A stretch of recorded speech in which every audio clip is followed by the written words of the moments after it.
அந்த காலத்துலலாம் லவ் ரொம்ப நல்லா இருந்துச்சுப்பா. இந்த காலத்துல இந்த ஜென்சி பசங்க லவ்வே சரியில்லைப்பா அவனுங்க அப்படிலாம் கிடையவே கிடையாது. எல்லா காலத்துலையும் லவ்ங்கிறது பியூர். லவ் பண்ணுற பசங்களாகட்டும், லவ் பண்ணுற பொண்ணுங்களாகட்டும், உண்மையாக ஒரு பார்ட்னர் கிடைச்சிட்டா அவங்களுக்காக என்ன எக்ஸ்ட்ரீமுக்கும் போவாங்க, என்ன வேணாலும் செய்வாங்க. அப்படி அப்படி உண்மையாக ஒரு லவ் கிடைச்சா அந்த மாலதின்ற பொண்ணுக்காக ரகு என்ன எக்ஸ்ட்ரீம் வரைக்கும் போவான் அந்த பொண்ணுக்காக அப்படின்றது தான் இதனுடைய ரொம்ப கோர் தாட். கதையை ஒன்றும் ரொம்ப சொல்ல இல்லை சார். ஸோ அதான் சொல்லிட்டேன். அப்புறம் என்னன்றீங்களா சார்? இல்லை ஓகே சார், அவ்வளோட நிறுத்திக்கிறேன் சார். நான் அதுக்கு ஒரு கேரக்டர் வேணும்போது சார் சொன்னாங்க ருக்மிணி இந்த ரோலை பண்ணுறாங்க அப்படின்னு சொன்னாங்க.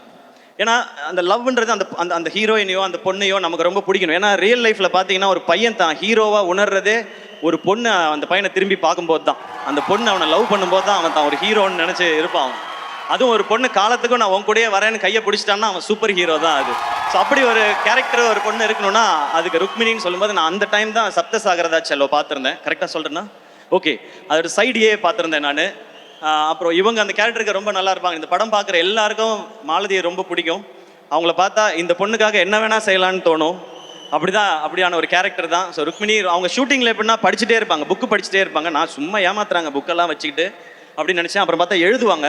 ஒரு நாள் போய் கேட்டேன், என்னங்க எழுதுறீங்க அப்படின்னு கேட்டேன். இல்லை, என்னோட எக்ஸ்பீரியன்ஸை ஷூட்டிங்கில் நடக்கிற தாட்லாம் நான் எழுதுறேன்னு சொன்னாங்க.